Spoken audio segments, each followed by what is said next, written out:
हम लोग यहाँ संक्रांति के दिन सूर्य की पूजा के लिए एकत्रित हुए हैं। अपने देश में सूर्य की पूजा बहुत महत्वपूर्ण मानी जाती है और सूर्य को अर्घ्य देना एक प्रथा बहुत जरूरी समझी जाती है। और विदेशों में भी सूर्य का बड़ा महत्व है। उनके ज्योतिष शास्त्र आदि सब सूर्य पे ही निर्भर है। अब संक्रांत में ये होता है कि 14 तारीख को आज सूर्य अपनी कक्षा छोड़ के उत्तर दिशा में आता है और इसलिए लोग संक्रांत को बहुत ज्यादा मानते हैं। लेकिन इस उनकी गति से पहले 22 दिसंबर से 14 तारीख तक बहुत ज्यादा ठंड पड़ती है, बहुत ही ज्यादा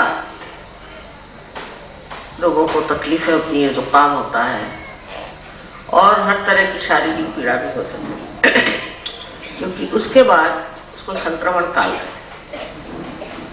जरूरत से ज्यादा ठंडक हो जाती है और उस ठंड के कारण अनेक उपद्रव शुरू हो जाते हैं।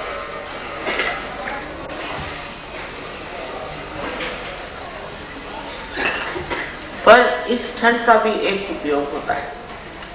एक ही जो कीटाणु या तरह की चीजें अपने देश में इधर उधर घूमकर और सबको परेशान करते हैं, वो इस ठंड की वजह से अपनी अपनी जगह चले जाते हैं, बहुत से नष्ट हो जाते हैं, बहुत से लोग मर जाते हैं। मतलब ये कि जिसे हम कह सकते हैं कि जो बहुत सारे हमारे ऊपर पैरासाइट्स हैं वो सब उससे खत्म हो जाए। तो ये भी अत्यावश्यक चीज है कि हमारे यहाँ इस कदर ठंड पड़नी चाहिए जिससे हिंदुस्तान की जो इस तरह की चीजें हैं वो खत्म हो जाए। लेकिन संक्रांत का महत्व जो है माना जाता है यह है कि संक्रांत की ठंड में लोगों को अपना किस तरह से ख्याल रखना चाहिए। असल में हमारी जो कुछ भी प्रथाएं हैं, जो भी इस चीज को हम मानते हैं कि जरूरी है, उसको हमने कर्मकांड बना लेने से ही लोग उससे टकरा गए। लेकिन सबका एक शास्त्रीय दृष्टि से अगर विचार किया जाए तो इन सब चीजों में बहुत बड़ा अर्थ है। इस वक्त तिल और गुड़ दिया जाता है, वो भी समझने की चीज है कि तिल ये स्निग्ध चीज है और उस वक्त ठंड में हम लोग बिल्कुल हमारी त्वचाएं और सब कुछ एकदम बहुत जरा कहना चाहिए सूख जाते हैं और सूखी हुई त्वचा के लिए स्निग्धता है। इसलिए वो जब आप लेते हैं तो उससे स्निग्धता, तिल की स्निग्धता हमारे अंदर आती है। जो लोग इस तरह से सूख जाते हैं उनमें और बहुत सी चीजों का फर्क है। जैसे कि हमारे अंदर जो जीन्स है उसके अंदर जो 3 विशेष चीजें हैं उसमें से फास्फोरस जो चीज है वो बड़ी उत्पाद है। ये फास्फोरस जो है इसमें जब किसी तरह से सूखापन आ जाता है आपके पेशियों में, आपके सेल में, तो पानी सूख जाने से उसके अंदर का फास्फोरस जो है प्रस्फुटित होता है और उसके कारण बहुत स्फोटक स्वभाव हो जाता है। माने ऐसे आदमी को बड़ा गुस्सा आता है और छोटी छोट पे तुनक मिजाज होता है और बिगड़ते रहते हैं। इसलिए उस वक्त आपको कोई ऐसी स्निग्ध चीज लेनी चाहिए जिससे उस स्निग्धता के कारण आपके अंदर की जो शुष्कता है, जो ड्राइनेस है वो खत्म हो जाए। और उसी के साथ में लोग गुड़ लेते हैं या चीनी लेते हैं क्योंकि उससे आपके जो लिवर की, यकृत की जो गर्मी है वो निकल जाए। ये बहुत ही शास्त्रीय चीज। इस टाइम जबकि बहुत ठंडा होता है तब आपको स्निग्ध चीजें खानी चाहिए और उसके अलावा आपको मीठा खाना चाहिए। पर मीठा माने क्या कि शुद्ध, इसको कहते हैं चीनी या गुड़, जिससे कि आपके अंदर आपकी जो गर्मियां हैं वो शोषित हो जाए। अब कितना शास्त्रीय स्वरूप है। यही चीज प्रदेश में अगर लोग करें जब वहां बहुत ठंड पड़ती है और इस तरह का अपना खाना पीना ठीक करें, तो उनकी जो बहुत आतताई प्रवृत्तियां हैं, जो एग्रेसिवनेस है, वो खत्म हो जाए। और जिस वक्त ये देते हैं तो महाराष्ट्र में तो खासकर कहते हैं कि तिल और गुड़ लो के मीठा मीठा, क्योंकि जो मनुष्य तापसी हैं और लोग तपस्विता में बैठे हुए हैं, वो लोग जरा क्रोधी ज्यादा होते हैं और उस क्रोध के कारण कभी कभी बड़े भारी उत्पात हो सकते हैं और लोग ऐसे लोगों से डरते जरूर हैं, लेकिन उनके प्रति खास श्रद्धा नहीं होती। तो इस वक्त ये कहा जाता है कि आप तिल और गुड़ लेकर के मीठे बोलिए। अब एक बात है कि स्निग्ध चीज अगर आपने ज्यादा ली तो उसके कारण आपका लीवर खराब हो जाएगा, इसलिए उसका उत्तर है कि आप उसके साथ गुड़ खाएं, इससे वो दोनों चीज आपस में संतुलित हो जाए। अब ये सूर्य का जो प्रताप है वो समझने की बहुत जरूरत है। जिन देशों में सूर्य इतना होता नहीं, वो इस सूर्य को बहुत ऊंची किस्म की चीज मानते हैं और सूर्य में बैठ करके अपनी कांति ठीक करते हैं और महीनों सूर्य के पीछे दौड़ते रहते हैं। और जर्मन्स तो अब साउथ अफ्रीका चले गए, मुझे लगता है थोड़े दिन में अपने गणपतिपुरे भी आके रह लेंगे। पर यहाँ की जो गर्मी है वो इस कदर ज्यादा है, उस गर्मी के साथ हम लोगों को किस तरह से चलना चाहिए वो नहीं आता। अब सबसे बड़ी बात यह है कि सहयोगियों को समझना चाहिए कि हमारे अंदर जब बहुत ज्यादा राइट साइड हो जाती है और जब हम बहुत तपस्वी हो जाते हैं, सोचते हैं हमने ये काम किया, हमने वो काम किया, ऐसा किया वैसा किया, तो संतुलन टूट जाता है और संतुलन टूट जाने से मनुष्य जो है वो गर्म हो जाता है। जब आपको लगा कि आपने सहयोग के लिए कुछ आप काम कर रहे हैं, उसी वक्त आप छोड़ दीजिए तो अच्छा है, क्योंकि ये धारणा रखना कि हम बहुत काम कर रहे हैं और कोई काम नहीं करना, ये धारणा बहुत गलत है। आप कुछ भी नहीं कर रहे हैं, करने वाले तो परमेश्वर हैं और परम चैतन्य सारे कार्य करते हैं। तब आपको ये सोचना कि मैंने ये कार्य किया, मैंने वो कार्य किया और दूसरों ने कोई कार्य नहीं किया, ये सोचना बहुत बड़ी गलतफहमी है, बहुत बड़ी अपने बारे में एक कल्पना कर लेना, जिससे आपका सिर्फ अहम भाव बढ़ता है, अहंकार बढ़ता है कि मैंने ये कार्य किया, मैंने वो कार्य किया। जब सहयोग में आप आ गए तो फिर आप काम करने वाले कौन हो गए? आप तो विराट के अंग प्रत्यंग हो गए। जब आप उसमें एक बूंद सागर में मिल जाए, उस तरह से घुल गए हैं, तब सागर ही आपको चलाएगा और उसी की शक्ति से, परम चैतन्य की शक्ति से ही सारे कार्य घटित होंगे। पर जब तक आप ये सोचेंगे कि मैं ये कार्य कर रहा हूं, मैं वो कार्य कर रहा हूं, तब तक परम चैतन्य कहता अच्छा चलो, जैसे मराठी में रामदास स्वामी ने कहा अल्पधारिष्ट पाए, माने वो आपकी थोड़ी सा धीरज देखता है, चलो करो तुम। लेकिन ये बात, इसका मतलब ये भी नहीं कि आप हाथ पर हाथ रख के बैठ जाए और कहें कि हाँ भाई ये तो सब परम चैतन्य। ये मैं भावना की बात है। कोई सा भी कार्य है उसको आपको करना है और जितना बन सकता है वो आपको करना है, उसकी और आपका ध्यान होना चाहिए, वो चीज पूरी तरह से आपको पूरी करनी है। लेकिन ये जान लेना चाहिए कि इसमें जो शक्ति है वो परम चैतन्य की बह रही है, आपकी नहीं बह रही, जिससे आपका जो अहंकार है वो दब जाए। इस अहंकार के कारण आज संसार में कितनी परेशानियां हैं, इसकी कोई हद नहीं। अपने यहाँ हम लोग कहते हैं कि हमारे यहाँ का राजकारण ठीक नहीं, इस राजकारण के पीछे में भी एक बड़ा भारी अहंकार है कि हम कोई तो भी ऐसे हैं कि हमें न कोई कायदा पकड़ सकता है, नहीं कोई हम गलत काम करते हैं, चाहे किसी को मार डालें, चाहे कुछ करें, हमारा कुछ भी बुरा नहीं। इस तरह की जो भावनाएं आ जाती हैं, यह अहंकार है। अब अहंकार एक तरह से मनुष्य में अनेक चीजों से आता है, पर खास करके आजकल की जो जड़वादिता है, इसको कहते हैं लोग कि अब हर एक चीज आप मटेरियलिज्म की ओर दौड़ जा रहे हैं। उससे भी मटेरियलिज्म की ओर जो लोग दौड़ते हैं उनका अहंकार बहुत बढ़ता है। अहंकार बढ़ते बढ़ते ऐसा हो जाता है कि इतने अंधे हो जाते हैं कि वो भी नहीं देखते कि हम कितना गलत काम कर रहे हैं, हम कितना शोषण कर रहे हैं, हम कितनों से ऐसी ऐसी चीजों की मांग रखते हैं जो हमारा अधिकार है। ऐसी अनधिकार चेष्टा करते जाएंगे और उस अनधिकार चेष्टा से हम दुनिया भर के भ्रष्टाचार को भी अपना लेते और कभी सोचते नहीं कि ये गलत काम। इस प्रकार हमारे यहाँ जो राजकारण आज चल रहा है उसका जो त्रास है, उससे जो तकलीफें हैं, परेशानियां, उसको ठीक करने के लिए भी सूर्य की बहुत जरूरत है। सूर्य क्या करता है? तो सूर्य जो है सब चीज प्रकाश में लाता है। उसका कार्य है कि अंधकार को दूर करके और सब चीज को प्रकाशित करना। यह सूर्य का कार्य है। सूर्य भी एक पंच महाभूतों से एक है और उसमें से वो सूर्य अपने तेज से, अपने तेज के साथ ये प्रकट कर देता है कि कौन कैसा है।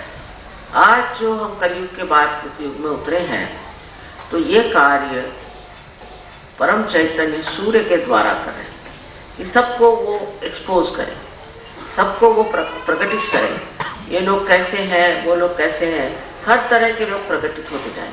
अगर सूर्य की किरणें परम चैतन्य उपयोग में न लाए, इस्तेमाल न करें, तो आप समझ लीजिए कि अंधकार छाया है और इस अंधकार में लोग बहते रहेंगे। कलयुग की यही विशेषता है कि कलयुग में लोगों को ये भूल ही गया था कि सूर्य की रोशनी सब दूर आती है और सब कोने कोने में भी घुस सकती। ये जब भूलने की वजह से कलयुग में इस तरह के लोग पैदा हुए कि जो जैसे कोई सांप है तो कोई बिच्छू है तो कोई भेड़िया है, जो कि अंधेरे में ही कार्य करते और सब चीज अंधेरे में सीक्रेसी में रखते हैं। और इस तरह के लोग पनपने से सारे देश की हानि होती है, इतना ही नहीं सारे विश्व की हानि। अभी अगर आप सहयोगी हैं और आपने सहज में ज्ञान को प्राप्त किया है तो उस पर आप देख सकते हैं कि संसार में कोई भी देश में आप ऐसा कोई पुरुष नहीं रहा है कि जिससे हम कह सकते हैं कि ये आदमी ठीक है। सब लोग कुछ न कुछ बेवकूफी के काम करते हैं।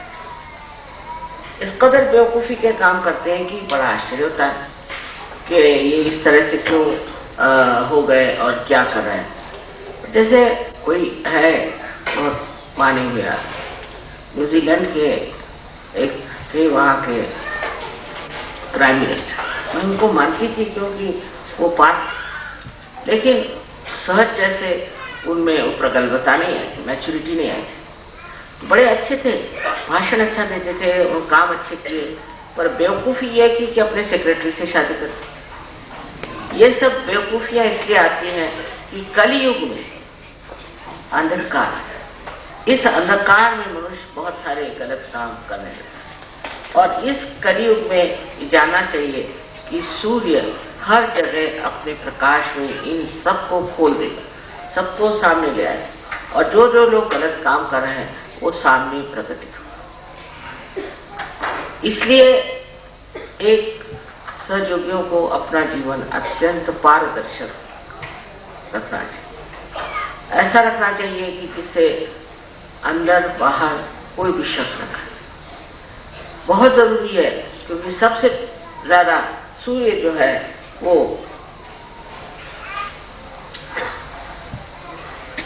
सहयोगियों के पीछे लग जाएगा। सहयोगियों को अधिकार नहीं है कि वो जैसा चाहे वैसा बर्ताव है। सूर्य उनके पीछे लग जाए क्योंकि सूर्य की मदद से ही आपने इसे प्राप्त किया है। आप जानते हैं सूर्य का स्थान आज्ञा चक्र है और आज्ञा चक्र इसका खुल जाता है, वो देखता है कि वो किस तरह से अपने अहंकार में फंस रहा है या अपने ऊपर जो कुसंस्कार है उसमें फंस रहा है। उसको अपनी ओर नजर करने की जरूरत नहीं, वो साफ साफ उसको दिखाई देता है कि वो कैसे गलत रास्ते पे चला जा रहा है, बहका चला जा रहा है।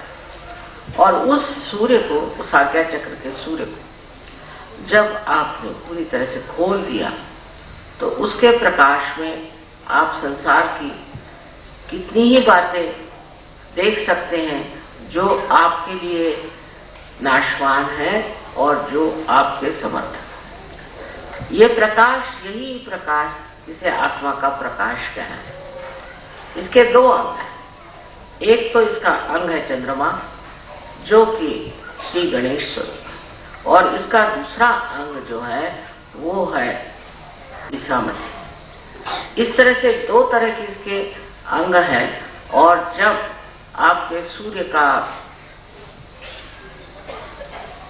आवाहन आप करते हैं, जब सूर्य को आप बुलाते हैं, तो सूर्य के जितने गुण हैं वो सारे प्रकटित हो सकते हैं, क्योंकि आप सहयोगी हैं। पर अगर आप अपनी जीवन प्रणाली, अपने जीवन का ध्येय सूर्य के जैसा प्रकाशित, सुंदर और अनुपम न बनाए, तो आपका सहयोग में आना बिल्कुल व्यर्थ। जो लोग सहयोग में आए हैं उनको प्रकाश सूर्य का मिला हुआ है और उनको उसी तरह से अपने जीवन को प्रकाशित करना चाहिए।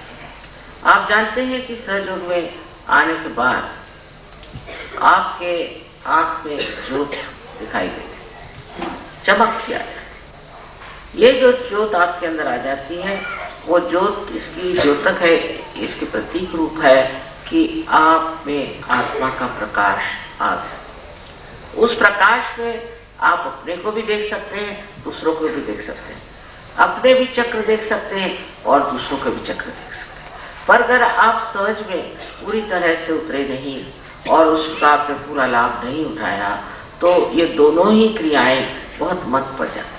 न तो वो आप अपनी गलतियां देख सकते हैं और न दूसरों।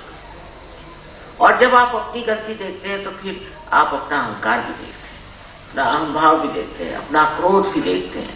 हालांकि ये सारी चीजें जो है आप जानते हैं कि राइट साइड से आती हैं और सूर्य की गति से आती है। पर फिर आप देखते हैं कि सूर्य किस तरह से अपना संतुलन खोजता है।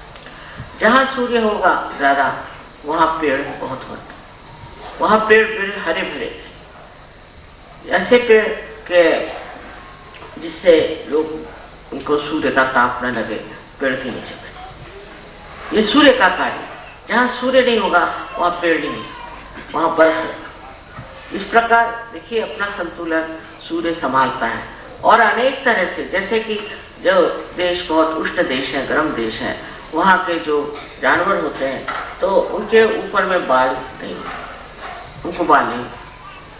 जहां ठंड होती वहां बाल होते। इस सब प्रकृति किस तरह से उसकी नियति बदलती है। क्योंकि जो लोग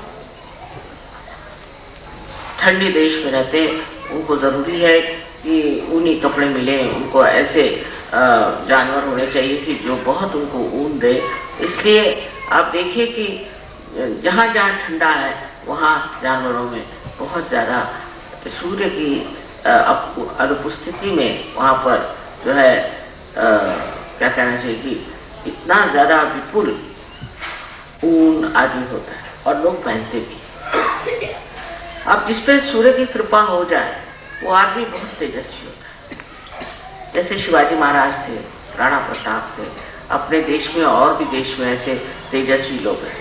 ये सूर्य की कृपा से होता है, क्योंकि सूर्य जो है वो आज्ञा चक्र में उनके रहने से उनमें एक तो अपने प्रति जागरूकता थी।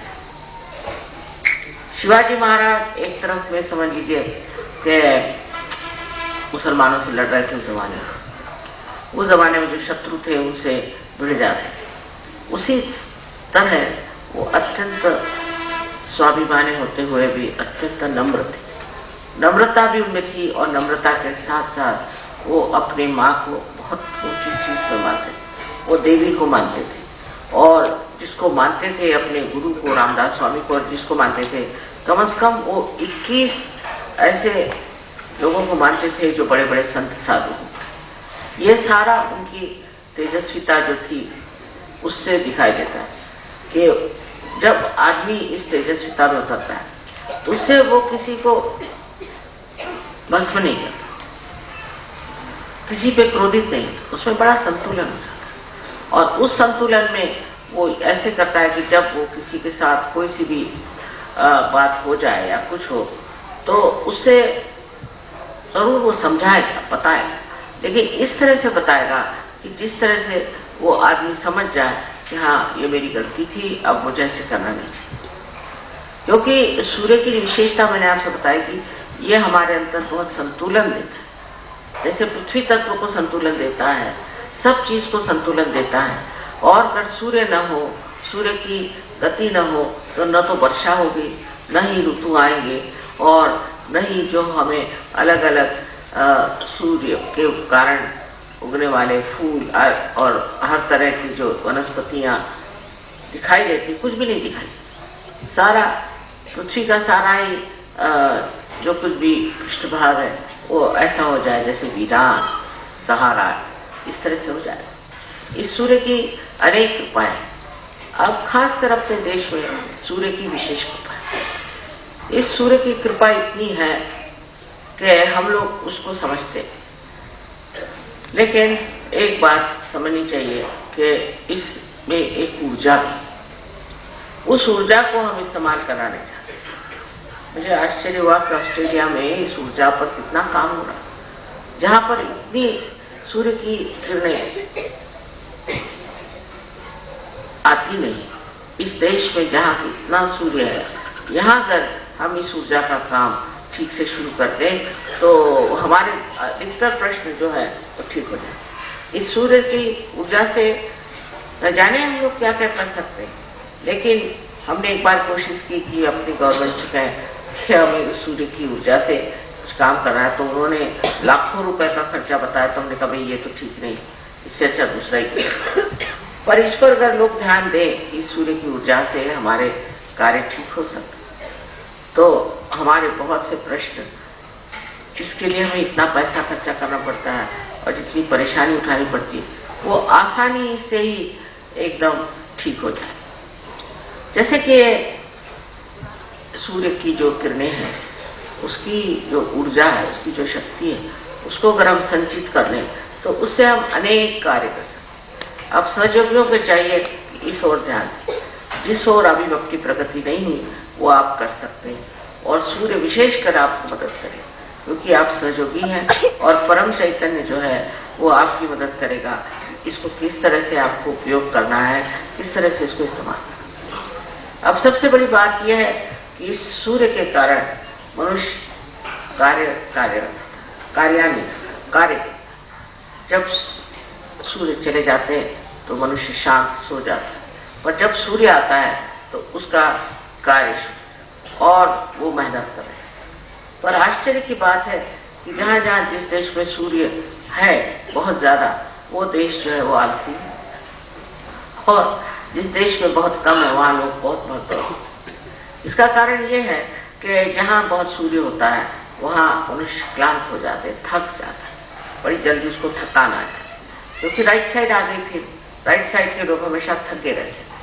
लेकिन मैंने देखा विदेश में जहां सूर्य बहुत कम है तो वहां लोग मेहनत इसलिए करते हैं कि उनकी कितनी भी मेहनत करें उनको पसीना नहीं आता, उनको थकान नहीं आती। वो इतनी ठंडी वहां की सारी शक्ति है कि उनको उस वातावरण में कितना भी काम करने से कोई परेशानी नहीं। पर हमको ये कहना चाहिए कि प्रदेश के जो सहयोगी हैं ये इस कदर तन्मय और इतने सात्विक, तो सही बहुत तपस्वी। मैंने कहा था कि आप लोग 4 बजे सवेरे उठ के करना है, तो 4 बजे सूर्य की किरण बहुत शांत और सुंदर होते हैं। इनके आश्रमों में सब लोग 4 बजे उठते हैं, नहा धो करके और ध्यान करते हैं। लेकिन वो बात हम हिंदुस्तान में नहीं करते। हिंदुस्तान के लोगों को 4 बजे उठना माने तो महापाप, 4 बजे कैसे उठे। और नहीं हिंदुस्तान के लोगों में वो चीज है जो इन लोगों में देखे, इसको कहते हैं इनका पिंड ही नहीं। खास करके हमारे महाराष्ट्र में तो बहुत ही बुरा हाल है। महाराष्ट्रियन लोग जो है वो सहयोग के लायक कितने हैं पता नहीं, क्योंकि इनकी जो अंदर की शक्ति है भक्ति की वो कम। जिसमें भक्ति होती है वो इंसान सवेरे 4 बजे किसी वक्त भी उठ सकता है, किसी वक्त भी मेहनत कर सकता है, किसी वक्त भी अपने उत्थान के लिए तन्मय हो सकता है। आश्चर्य की बात है कि इस महाराष्ट्र में इतने संत साधु हो गए। बचपन से हम लोग यही सीखते आए हैं कि आपको अपना मोक्ष प्राप्त करना चाहिए, अपने को अपना परम चैतन्य मिलना चाहिए और सहज में सब कुछ प्राप्त करना चाहिए। ये सारी चीजें बचपन से आपको मालूम है। यहाँ बहुत काम किया था। यहाँ पर जो नागपंथी थे उन्होंने बहुत कार्य किया, पर यह सब होते हुए भी महाराष्ट्र के लोग जो हैं वो एक अजीब तरह के बन गए हैं। समझ में नहीं आता। वो कहते हैं कि यहाँ की राजवट ठीक नहीं थी, यहाँ का राजकारण ठीक नहीं था, इसलिए हम लोग ऐसे बेकार हैं। पर ये जो आ गई है बात, इसकी एक वजह मेरे ख्याल से ये भी है कि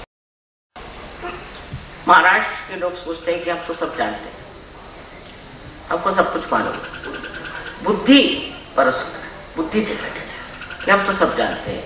यहाँ के लोगों को क्या मालूम, बाकी के लोगों को क्या मालूम।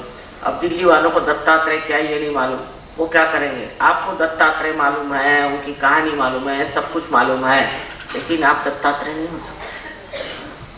बहुत ज्यादा मालूमात होने से आप उस पे बैठे हुए हैं पहाड़ पर कि जिसमें कोई ज्ञान ही नहीं, अज्ञान के पहाड़ पे बैठ करके और आप कहते हैं ये तो अविद्या है, ये सारी जानकारी अविद्या है, इसकी कोई जरूरत नहीं सहयोग। अब प्रदेश के सहयोगियों को देखिए, इन्होंने कभी ये विद्या सीखी नहीं, वो कुछ मालूम ही नहीं था। मेरे को तो आश्चर्य होता है कि उत्तर हिंदुस्तान में लोगों को कुंडलिनी मालूम नहीं थी, वो तो कुंडली और कुंडलिनी को एक समझ। इस महाराष्ट्र में बात क्या है कि लोगों को अब वो उनके अंदर कैसे मराठी कहते पिंड ही नहीं होता, सहज का पिंड होता है। और मैं हैरान हूं कि उत्तर हिंदुस्तान के लोग जिन्होंने कभी कुंडलिनी की बात नहीं सुनी, वो कितने आसानी से सहयोग में उतर गए और इतने गहरे उतरे, इतनी उनमें भक्ति है। तो ये क्या बात है कि महाराष्ट्रियन लोगों में ये बात है, क्यों इस तरह से अब भी उनमें गलत चीजें आई हैं। और मैंने बुलाया है सहयोगियों को, खास करके युवा शक्ति को, मैं उनसे बात करने वाली। तो मुझे बड़ा आश्चर्य लगता है कि इस महाराष्ट्र में जहाँ श्री राम भी अपने पैर से चले, उन्होंने अपने जूते उतार दिए इस पवित्र भूमि में जहाँ पे अष्टविनायक का राज्य है, जहाँ महाविनायक आपके गणपतिपुरे में बैठे हुए, जहाँ पर कि 3 देवियों का पूरी तरह से माना हुआ स्वयं स्वरूप है और चौथी आदिशक्ति का भी स्वरूप इसी महाराष्ट्र में, और इसी महाराष्ट्र में हम भी पैदा।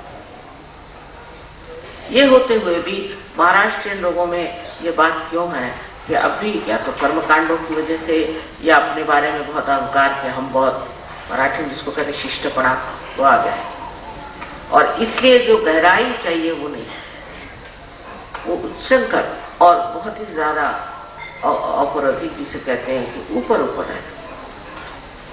बड़ी दुख की बात है, कभी कभी लगता है कि इतना संतों ने जहां काम किया, इस भूमि से चैतन्य की लहरियां उभरती हैं, उस भूमि पर जहां हम पैदा हुए हैं, अभी हम समझ नहीं रहे हैं कि हमारी आगे क्या प्रगति हो सकती। जैसे कोई घास सूख के खत्म हो जाती है, इसी प्रकार सहयोगीगत ऊपर आकर खत्म हो जाए तो न जाने कब हम लोग जागरूक। खास करके यहाँ की लड़कियों ने जिस तरह से मुझे परेशान कर दिया है शादी करके, तो मैं तो तंग आ। उससे अच्छी तो नॉर्थ की लड़कियां हैं, वो कभी परेशान तंग नहीं करती। यहाँ की लड़कियों ने बहुत मुझे तंग कर दिया और मुझे आश्चर्य होता है कि इस तरह की ये लड़कियां आई कहाँ से। महाराष्ट्र में तो हम लोग जब छोटे थे तो हम तो जानते नहीं थे कि मुंह की सजावट क्या होती है, हमने कभी देखा ही नहीं था। जो कपड़े माँ बाप ने दिए वही पहनते थे, सीधे सादे तरीके से रहना। और आजकल मैं देखती हूँ यहाँ की लड़कियां सजोगी नहीं, खूब मुंह को रंगते बैठते हैं, सुबह शाम तक उनको यही धंधा रहता है। सिनेमा का असर जितना यहाँ की सहयोगिनियों पे है उतना नॉर्थ इंडिया की लड़कियां। बड़ा आश्चर्य, स्वयं आश्चर्य ये कैसे हो गया कि यहाँ की लड़कियां, ये सिनेमा का असर क्या है, सिनेमा का उन पर भी असर होना चाहिए, नहीं सहयोग में नहीं। और हम तो हमेशा सादे खादी के कपड़े पहनते थे जब छोटे थे, और इतना सजाना जैसे कोई सिनेमा एक्ट्रेस बन के घूमना और ये सब का पहले विचार ही नहीं होता। लड़कियां कभी नहीं पहनती।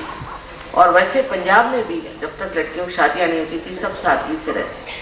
शादी होने के बाद सब बहुत सजना धजना सब चलता। अब सारा चित्तकर इसी में चला जाए तो जैसे गुजराती औरतों का होगा वैसे आपका हो जाए। गुजराती औरतें हमेशा कपड़ों की बात, इसकी बात, वो मैचिंग, ये वो सब इसी में फंसी रहती। उनकी ग्रोथ ही नहीं हो सकती क्योंकि फालतू की चीजें हैं, इसका क्या जरूरत है।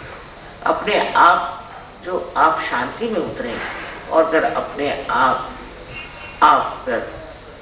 अपने आत्मा के प्रकाश में आ जाए तो अपने आप को तेज आपके अंदर आ जाए, अपने आप को सौंदर्य आपके अंदर आ जाए। उसके लिए आपको ये सब अगर ऊपरी चीजें करनी है तो आप सहयोगी नहीं। नेचुरली जिसको कहते हैं नैसर्गिकता है, एक सहयोगी ऐसा चमकता है। एक बार हम आ रहे थे लंदन से एयरपोर्ट से, तो एक देवी जी आई हमारे पास आके पैरों ऐसे। उनका बात क्या कहने लगे कि मेरी शादी पंजाब में हुई, नानक साहब के खानदान में, लेकिन उन लोगों में मैंने वो तेज नहीं देखा जो आपके शिष्यों में। सब लोगों में कितना तेज, सबका मुंह कितना चमक रहा था। मैं हैरान कि ये प्रदेश के लोगों में इतना तेज कहाँ से आया, इनकी शक्ल पे इतने रौनक कहाँ से।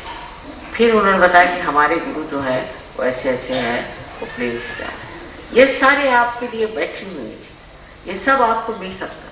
पर अगर आप अपने को इस तरह से बाह्य की चीजों के लिए इतना अपने को गिराएं और उसके पीछे दौड़े तो जो अंदर की चीज है वो प्रस्फुटित नहीं, वो निकलेगी नहीं।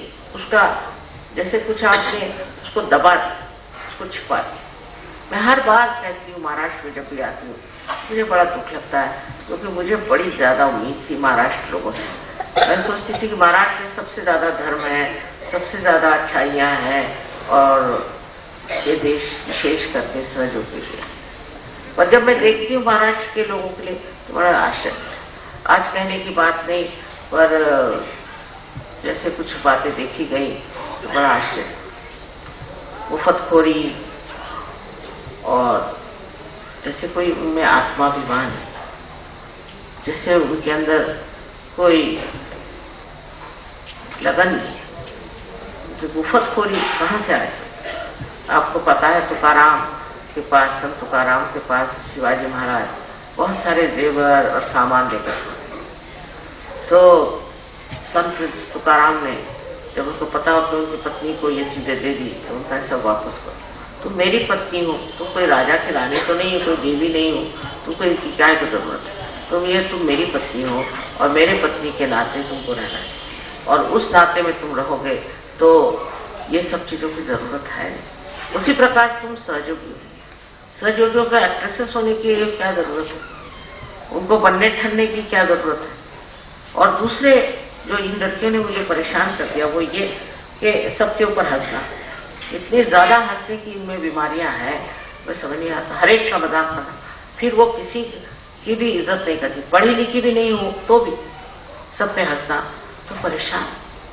अब सब लोग कहते हैं कि महाराष्ट्र की कोई लड़की हमको, क्या बताइए, अब कितनी शर्म की बात है।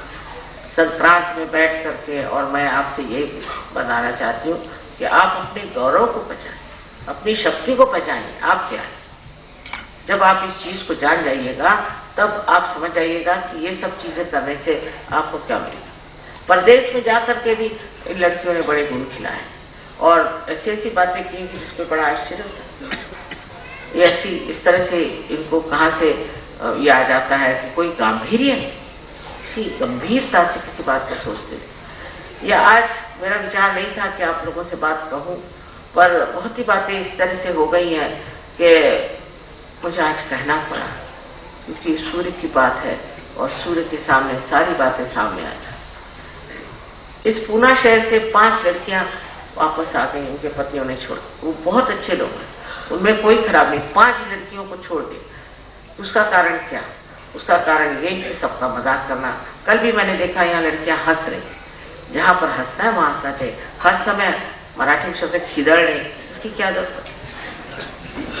इसका लक्षण यही है कि आपके अंदर कोई गांभीर्य नहीं, और गंभीरता नहीं है तो आप सूर्य की रोशनी में खड़े नहीं, कहीं अंधेरे में खड़े हुए अपने बारे में गलत गलत चीजें देखते।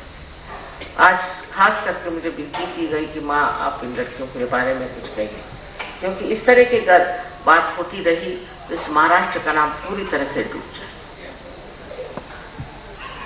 अजीब अजीब तरह की चीजें हुई हैं। अपने को आप संभालिए, संभालना ऐसे कि हम सहयोगी हैं और सहयोग के माध्यम से लोग कहां से कहां गए, कहां से कहां पार हो गए, इतनों को उन्होंने पार किया, कैसे कैसे।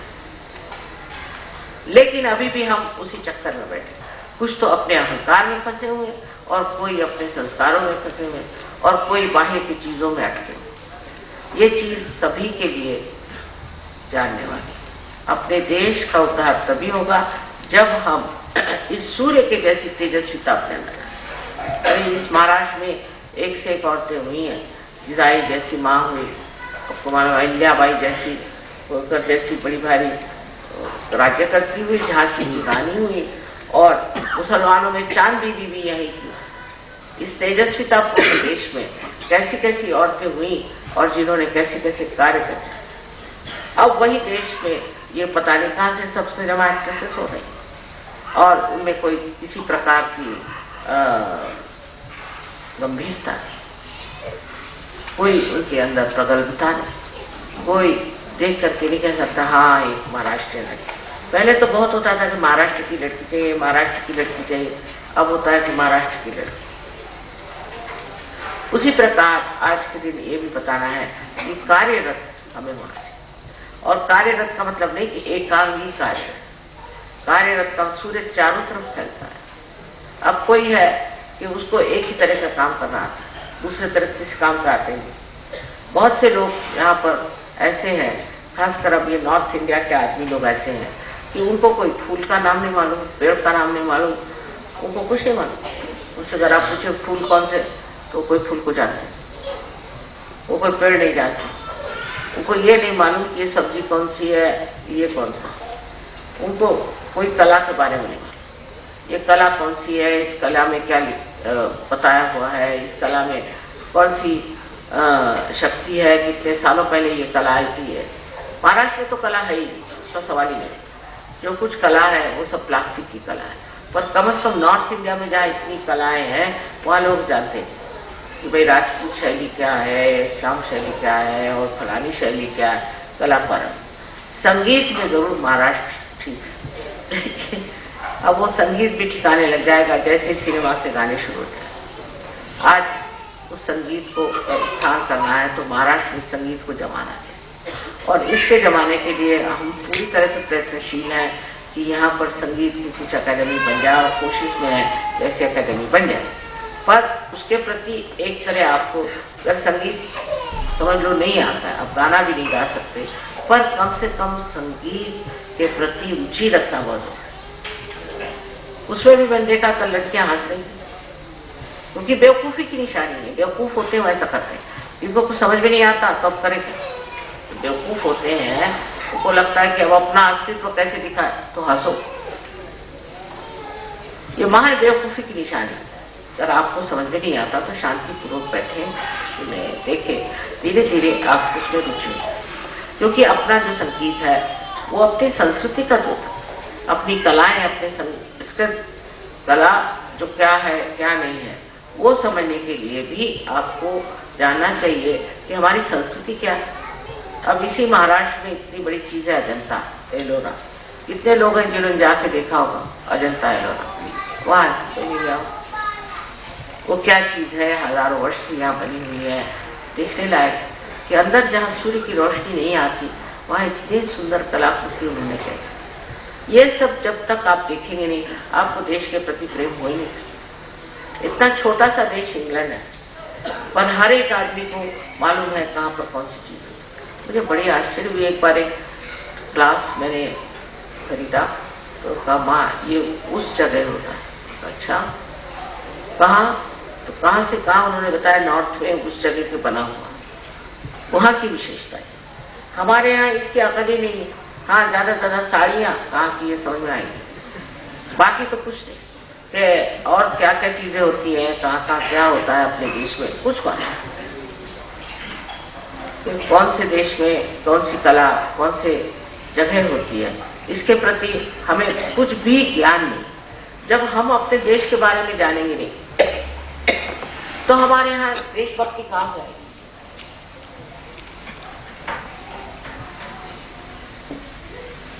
जर्मनी के लोगों को मैंने देखा, इतना छोटा सा देश, लेकिन अपने देश के बारे में इतना बारीक बारीक जाना कि अगर आपको जाना है फलानी जगह तो आप कौन सी ट्रेन से जाएंगे, नहीं तो आप कौन सी बोट से जाएंगे, कौन सा पोर्ट होगा। मैंने कहा आप गए थे? कह रहे नहीं, एक बार गए थे सिर्फ। लेकिन उनको सब मालूम, अपने देश का चप्पा चप्पा वो जानते हैं। जब आप अपनी माँ को जानते ही नहीं हो तो आप उसको प्यार कैसे। तो हमारे बच्चों को चाहिए कि हम अपने बच्चों को अपने देश के बारे में बताएं। ये देश कैसा है, इस देश में कौन कौन महान व्यक्ति हो गए, और वो भी अपने यहाँ अपने राजकारण ऐसे हैं कि बस एक ही चीज को चलाया हुआ है और बाकी किसी को मालूम नहीं। कोई यहाँ बड़े बड़े लोग हो गए, उन्होंने अपने देश के लिए कितना त्याग किया, उन्होंने कितने महान अपनी आहुति दी और उससे देश बना। उस तरफ भी हमारा ध्यान नहीं कि हम ये सोचे कि हमारे इतिहास कितने उज्जवल है। इतनी मुश्किल है कि आज जो नई चीज है बस उसी को मान लिया, उसी के पीछे दौड़ पड़े। वो कितनी शास्त्रीय चीज है। आज ही मैंने आपसे बताया कि ये जो हम मकर संक्रांत, यही एक दिन है जो कि 14 तारीख को पक्का होगा, क्योंकि यही एक चीज सूर्य पे निर्भर है। और बाकी तो हम लोग चंद्रमा को मानते हैं हमारे ज्योतिष शास्त्र में, और यही एक चीज 14 तारीख ऐसी होती है जिसको हम लोग एक ही दिन मनाते हैं, क्योंकि यह सूर्य पे निर्भर है। तो इस प्रकार हम अपने संस्कृति के बारे में, अपने इतिहास के बारे में, अपने शास्त्रों के बारे में कुछ भी अपने को पता नहीं, और हम अपने को सहयोगी कहलाते हैं। ये बात गलत है। ये सबका अध्ययन और जानना मजबूर है। जो अच्छी किताबें हैं उनको पढ़ना जरूरी है। इसको पढ़ने के लिए इतने पुराण हैं, इतने दर्शन हैं, इतनी चीजें हैं, उसको पढ़ना बहुत जरूरी है। उसमें इसका मतलब नहीं कि कोई आपको मैं हिंदू धर्म या मुसलमान धर्म इसकी शिक्षा दूं, परंतु इसके प्रति जागरूकता हमें होनी चाहिए और हमें जानना चाहिए कि हम इस देश में बैठे हैं। ये सबसे महान देश है संसार में। जितने देश हैं उनसे सब में महान ये है, पर ये देश की यह हालत होगी कि लोग कहते बाबा कोई भी देश अच्छा पर यहाँ नहीं। इसका कारण हम अपनी संस्कृति भूल। अब ये देखना चाहिए कि सूर्य ने हमें क्या चीज सिखाई, सूर्य ने कौन सी चीजें हमें सिखाई, सूर्य के प्रति हमारी कौन सी श्रद्धा है। सवेरे उठते ही लोग सूर्य को नमस्कार करते।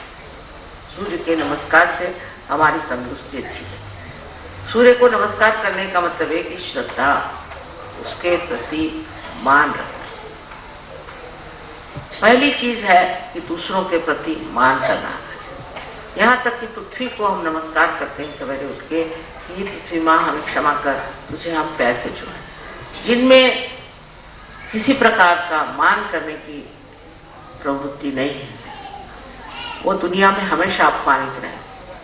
उनका कोई मान क्यों करे? जब आप ही किसी का मान नहीं करते तो आपका मान करो, उसी में लड़ाई होगी, झगड़ा होगा।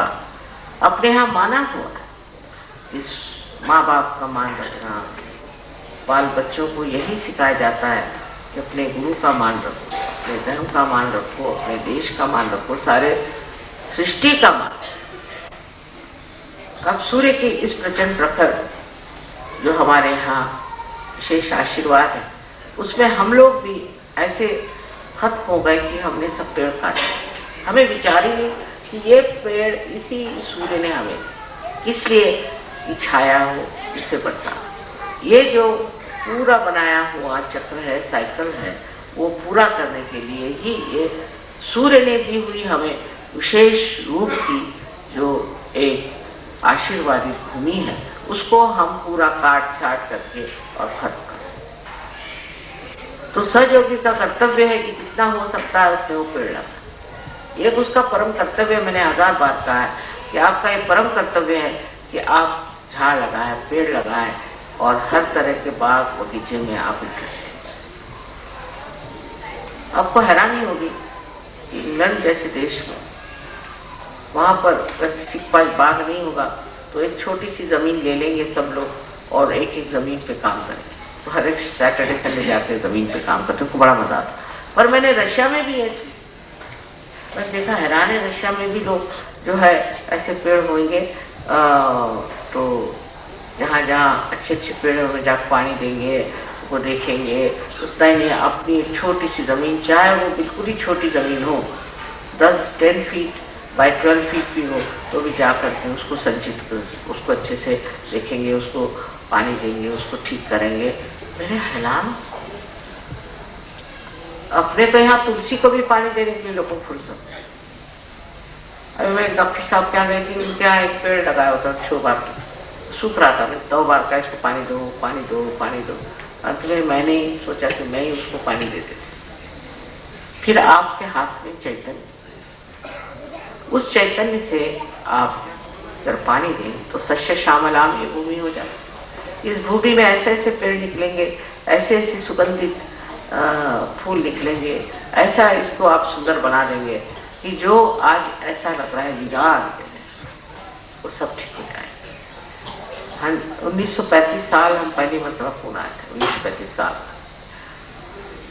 तो सारे जितने आपको बड़े बड़े यहाँ पर पर्वत दिखाई दे रहे, एकदम सुंदर अच्छा, और आप देखो तो बिल्कुल बैरन, उसके अंदर एक भी पेड़ नहीं। लगता है पता नहीं कैसे छाट लिए लोगों ने, इसलिए कि उनको लकड़ी जलाना है। लकड़ी जलाने के लिए इतनी लकड़ी काहे को जलानी, क्योंकि खाने का शौक हो। अब खाने के शौक में उनको लकड़ी चाहिए, और लकड़ी इसलिए, ठीक है आपने लकड़ी काटी तो उसी जगह एक पेड़ और लगा दी, तो आपने अपने पृथ्वी का ऋण भी दे दिया और सोच लिया कि चलो और भी कुछ हो जाए। शिवाजी ने कितने पेड़ अपने देश में लगाए, यहाँ पर महाराष्ट्र में इतने पेड़ हैं जो शिवाजी ने स्वयं अपने हाथ से लगाए थे, और बड़ के पेड़ यहाँ पूना में भी उनके लगाए हुए पेड़ हैं। इसी प्रकार आप भी लगा सकते हैं, आप भी इस भूमि को सस्य श्यामलाम करते ही आपकी जिम्मेदारी है, खास करके जब आप सहज हो। तो सहज होने के प्रति इतना ही मुझे कहना है कि चाहे वो महाराष्ट्र में रहे, चाहे उत्तर हिंदुस्तान में रहे, जितने हिंदुस्तानी लोग हैं उनको पहले ये जान लेना चाहिए कि आप बड़े वैभवशाली देश में पैदा हो, ना वैभव इस देश में, और आप जानते नहीं कि इस मिट्टी में क्या क्या बना, इसको पहले समझ लेना चाहिए। और उसको अगर आप समझ लेंगे तो आपको देश के प्रति बहुत प्रेम होगा, क्योंकि आपने इस देश को जो स्वातंत्र से परिपूर्ण किया है, उस स्वातंत्र के लिए लोग कैसे लड़े झगड़े, कैसे उन्होंने त्याग किए, कुछ आपको मालूम ही नहीं, मुफ्त में आके बैठ गए। जैसे मराठी में कहते हैं आयता पिठा ना गोवा,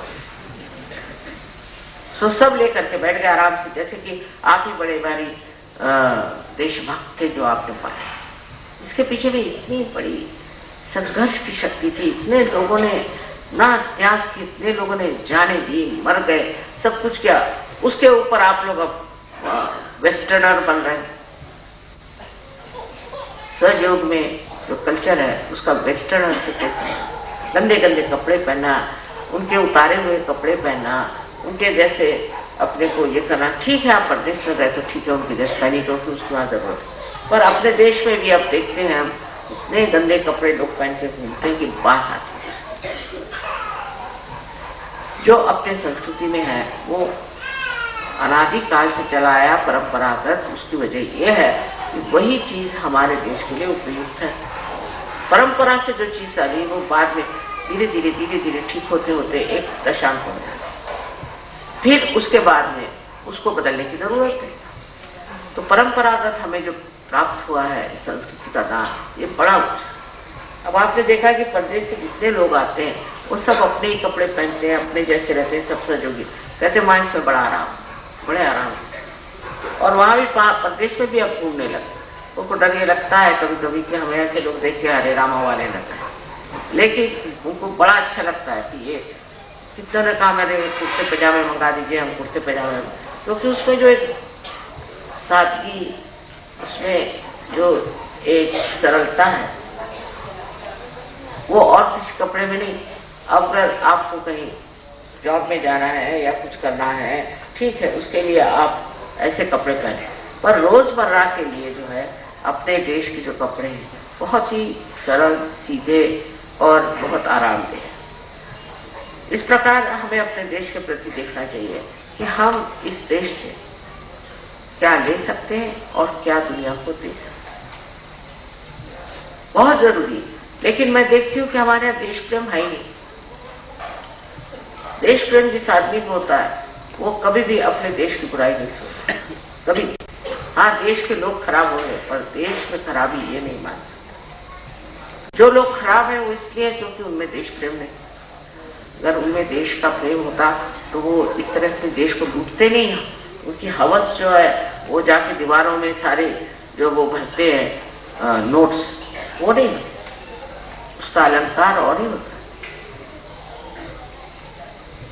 और अब भी अपने देश में एक तरह की अंदर से उस चीज भक्ति के लिए बड़ी श्रद्धा है जो आदमी देश प्रेम, वास्तव में देश प्रेम। इसी देश के लोगों ने इतना त्याग किया, फांसी पे लटक गए, क्या क्या चीजें करें। अब आप लोग आए हैं, आपको से सारी चीजें प्राप्त, हर एक चीज, आपकी तंदुरुस्ती ठीक है, सब कुछ घर में ठीक है, बाल बच्चों का ठीक है, शादियां भी मुफ्त में हो जाती हैं, सब ठीक है,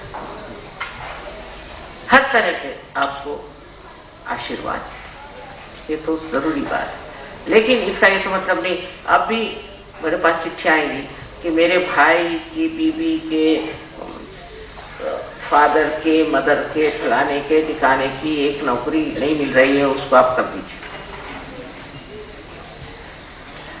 वो सजोगे क्या? नहीं नहीं माँ, लेकिन हमारे नजदीकी रिश्तेदार,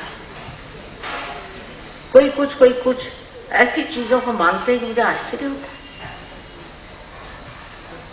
कि इनको अभी ललच और हर चीज की हवस क्यों। अब तो समाधान में आप बैठे, क्योंकि एक तो आपके जो पूर्वज थे उन्होंने लड़ाई झगड़ा करके देश को स्वतंत्र कर,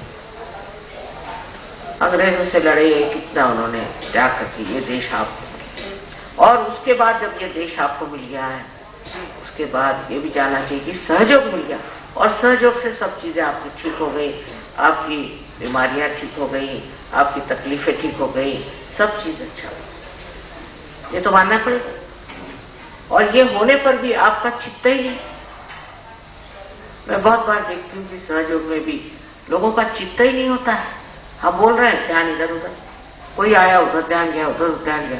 भाई चित्त तो कम से कम सहज में रखो, चित्त से ही आपको सहज का लाभ होगा। और इस चित्त को शुद्ध करके अगर आप सूर्य के जैसे तेजस्वी कर, तो जहां आपका चित्त जाएगा वहां वो कार्य आएगा। मैं तो सारे सहयोगियों पे इसकी जिम्मेदारी रखती हूँ। अगर आपका देश ठीक नहीं हुआ तो ये भारतीय सहयोगियों की जिम्मेदारी है। इसलिए हमें कितना संगठित होना चाहिए, कितने समझदार होना चाहिए, और कितना हमारे अंदर प्रेम सबके प्रति होना चाहिए, श्रद्धा होनी चाहिए और नम्रता। अगर हम सूर्य के जैसे तेजस्वी हो जाए तो न जाने ये देश फिर से एक सस्य श्यामला सुंदर देश हो सकता है। अपने देश के प्रति श्रद्धा, उसके प्रति प्रेम करना एक बड़ी भारी सुंदर पूजा है। इससे बड़ी भी और कोई चीज नहीं। इसके जर्रे जर्रे में जब चैतन्य बह रहा है, इतनी महान अपनी योग भूमि है, उस भूमि के प्रति हमें उसी तरह से कार्यान्वित होना चाहिए जैसे सूर्य अपने कार्य से। ये नहीं सूर्य कभी सोचता कि मैं कुछ कार्य करूं। यहाँ पर इतने दुनिया भर की उन्होंने सृष्टि रची हुई है और इतने ऋतुओं को बदलते हैं, सारी ऋतुंभरा प्रज्ञा उन्हीं से आती है। इसी प्रकार आप भी सब तेजस्वी। आज मैं किसी के प्रति ये नहीं कहना चाहती कि आपके अंदर सिर्फ खराब, लेकिन ये कहना चाहती हूँ कि आप ऊंचे उठ सकते हैं अगर आप इस खराबियों को जान लें और इससे ऊंचा उठ करके आप अपने प्रति श्रद्धा करें, अपने प्रति जागरूक हो, अपने वैभव को पहचानें।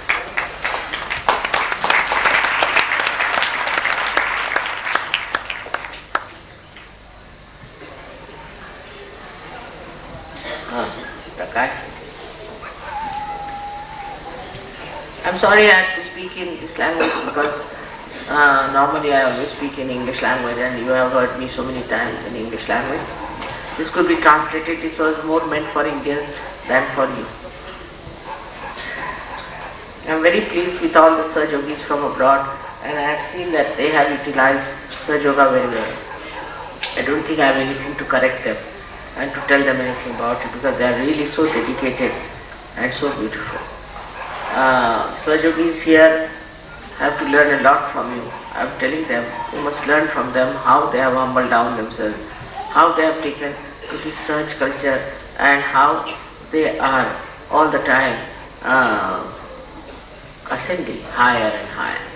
It's really remarkable that Sahaja Yoga has been in this country for thousands of years, and also now today it has taken a very mass approach. There's thousands of people in this country who have got realization. Maybe in your country it may not be so many people, but I must say I'm really amazed the way you have taken to Sahaja Yoga and you have come to such a conclusion that it's the only solution for life. It's different when I'm in Kabela. I feel very different because there are no problems, because people are so simple. They have accepted all the solutions. It's very remarkable, very, very remarkable. And the way you have accepted our music, the way you sing, and also the Sahaj culture is very difficult for you to accept, but you have accepted it and you are like it. I have no words really to tell you the truth, but these Sahaja Yogis here see you and they are amazed. The other day I met a great musician, and she told me that when these boys started singing Jogwa, we were surprised, we were stunned. How could they sing? We don't know Jogwa so well as they have sing, and they were really amazed how they know all about it. So I have to say that something is great about you, that despite the fact you were not born in this country, they say after punyas of thousands of you are born in this great country. But whatever it is, what I see that you people respect all that is said in such a beautiful way, and you have given up all that is artificial, materialistic so beautifully, that it's really to be seen to understand. So beautiful it is. I hope all the Indians here will take a lesson from you, and they'll understand how dedicated you are in this country. Somebody told me, Mother, when we go to India, it's the sun which makes us do all these things. The sun is so beautiful. So we all have the sun here, but we don't understand the importance of sun as you do, and the way you work it, the whole Sahaj system is really wonderful. I'm very much thinking about doing lots of programs and projects for this country, also abroad. It's all because of your help I've been able to achieve something. I'm really thankful to you from my heart. I never expected that I had such a response from all the Western countries and also Eastern countries who have helped in every way Sahaja Yoga. We all Sahaja Yogis from India are thankful to you for bringing all kinds of presents for us, and have been so much blessed, and so beautifully we all came together. It is such a eye-opener for all of them. May God bless you. Thank you very much.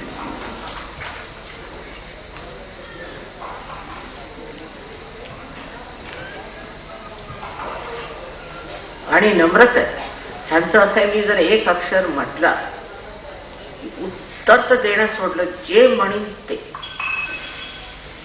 कधी उत्तर म्हणून मी ऐकलं नाही, पण इथे तसं नाही. इथे पटकन असं नाही तसं हो तर असं आपलं डोकं चालवत प्रत्येक गोष्टी. हे लोक एक अक्षराने कधी माताजी म्हटलं ते शांतपणाने स्वीकार. त्यांनी असं कोणचं पुण्य केलं तर मला समजत. आणि तुम्ही काही कमी पुण्य केलेलं नाही जे ह्या देशात जन्माला आला, पण ते पुण्याचा पिटारा मागेच राहिला. तिकडे बघा कुठे आहात तुम्ही. तो पिटारा उघडला पाहिजे, त्याच्यात बघा तो स्वतःचं स्वरूप, म्हणजे कळेल एवढ्या मोठ्या देशात जन्म झाला तुमचा आणि इतिहास तुमचा केवढा किती मोठा. मला कधी कधी वाटते सगळे मावळे जाऊन परदेशात जन्माला आले की काय, त्यांचे गुण मावळ्यांसारखे आणि तिकडचे उपटसुंभ इकडे आले ते दिसतात. अहो ब्राझीलमध्ये, अमेरिकेत तर सोडा, पण ब्राझीलमध्ये अशा देशात की तिथे म्हणजे आपल्या त्याचा कधी संबंध नसेल तिथे सुद्धा सहयोग इतका जोरात होत आणि इतके गहरे लोक आहेत.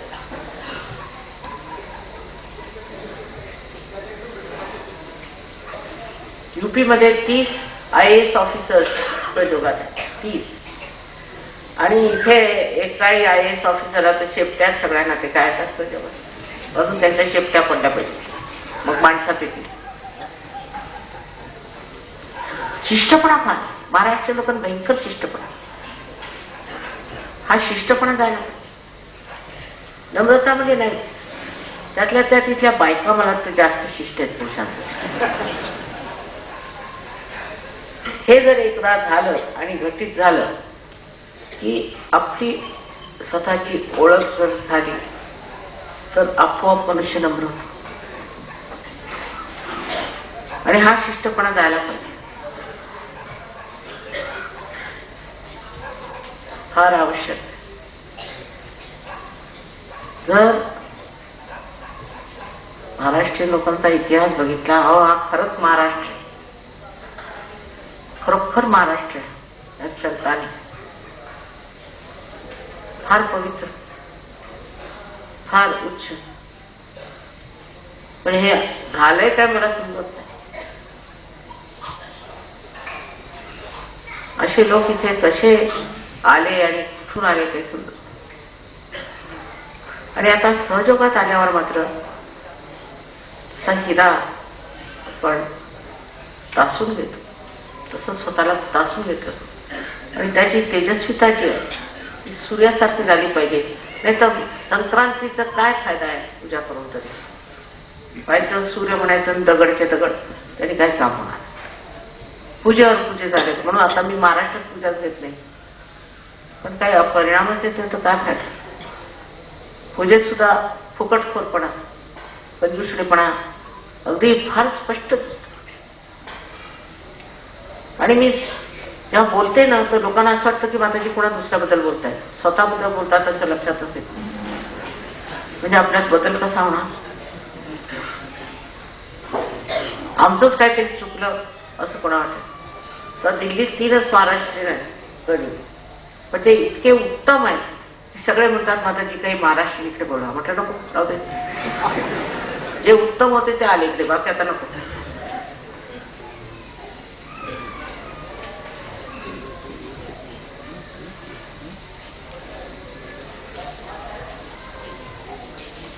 कर्मठ लोक आहेत महाराष्ट्र, कर्मठ. महात्मा गांधी गुजरात सोडून वर्धेत का राहिले, कारण ते म्हणाले महाराष्ट्रातच कर्मठपणा आहे, गुजरात्यांमध्ये नाही. आणि ते कर्मठ असल्यामुळे आता फक्त कर्मकांडातच पसरलेले, दुसरं काही राहिलेलं नाही. पण त्यांचं सोडा, आता तुम्ही सहयोगात आला, सहयोगात आल्यावरती एकनिष्ठ त्यात जमावं लागतं. ती एकनिष्ठता आल्या पाहिजे. परत नम्रता यायला पाहिजे. नम्रता हा गुण महाराष्ट्रात फार होतो. जर नम्रता आली नाही तर सहयोग पचवता येणार, पचणार नाही. सहयोग पचवण्यासाठी नम्रता हे एक आवश्यक अंग आहे. जर ते नसलं तर कधीही कधीही कितीही मेहनत केली तरी सहयोग पडणार. आई वडिलांशी उद्धटपणा करायचा, शिष्टपणा दाखवायचा. तर मी सांगते ना, महाराष्ट्रीयन मुलींचे जे त्यांनी माझ्यावरती 5-6 मुलींनी जो मला त्रास दिलेला आहे, बापरे बाप. इथं अशा मुली पूर्वी अवतसा पाहिल्याच नव्हतं, ऐकलं सुद्धा नव्हतं. अहो नाटकात सुद्धा नसतात अशा. ते कुठले चरित्र आले बाहेर मला समजत. नवऱ्याला सुद्धा मारली थोबाडी. काय म्हणा, असले प्रकार कधी ऐकले नव्हते जे आपल्या इकडे महाराष्ट्रीयन मुलींनी करून दाखवले. प्रचंड. तेव्हा आपल्या मुलींना विशेषतः वळण दिलं पाहिजे. उद्या त्यांना गृहलक्ष्मी बनायचं, त्यांना समाज बनवायचं, त्यांना उद्या मुलं होती ती अशीच उदंड होणार आणि मूर्खासारखी वागणार. आणि ह्याचा मग एक त्याचा संघ बनतो मला सगळ्या अशा पोरींचा. आणि त्या म्हणून अशा घाणेरड्या गोष्टी शिकतात. मग सहयोगात राहू नका तुम्ही. आई वडिलांनी लक्ष द्यायला पाहिजे.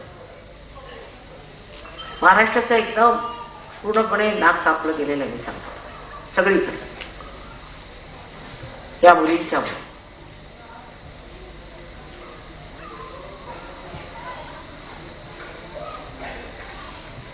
जे लोक चांगले आहेत आणि तुमचे पुढारी आहेत ते सुद्धा थकून गेले. दुसरं पैसे मारायचे. नारगोलला म्हणे 6,000 लोक आले, ते फक्त 3,000 लोकांनी पैसे दिले. असे भिकार लोक सहयोगात नको. भिकाऱ्यांसाठी सहयोग नाही.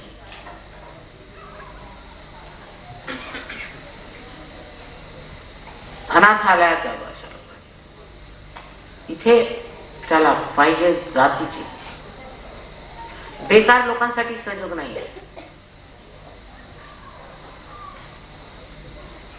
ही गोष्ट लक्षात घेतली पाहिजे. आपलं महत्व समजलं पाहिजे. आज महाराष्ट्राकडे सर्व जगाचे डोळे लागलेले आहेत. इथे पीस फाउंडेशन साठी लोक आले होते. ज्या लोकांना त्यांनी आपल्या कमिटीमधले सगळ्यांचं आता पेपरात निघतंय एकेकाच. हे सगळे धंदे आहेत. पण ते जास्त का जाणवतात? कारण ह्या धर्मभूमीत, त्या योगभूमीत हे कार्य शोभत.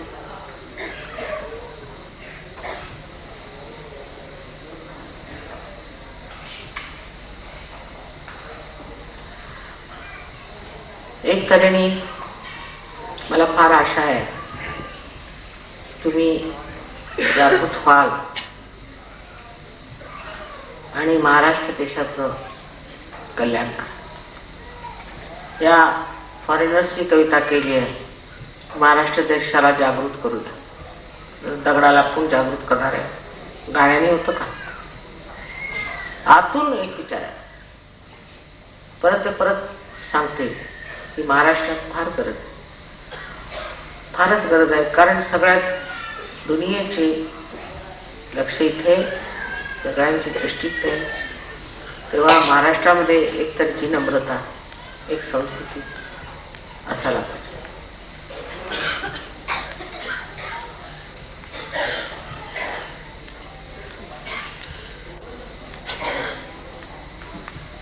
सगळ्यांना माझा अनंत आशीर्वाद आहे.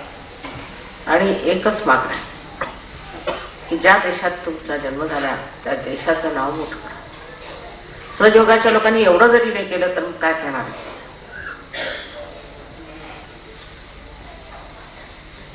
मुलांना सांभाळा, देशाला सांभाळा. तुमच्यातूनच ते लोक निघणार आहेत जे या महाराष्ट्राला एक नवीन रूप देणार.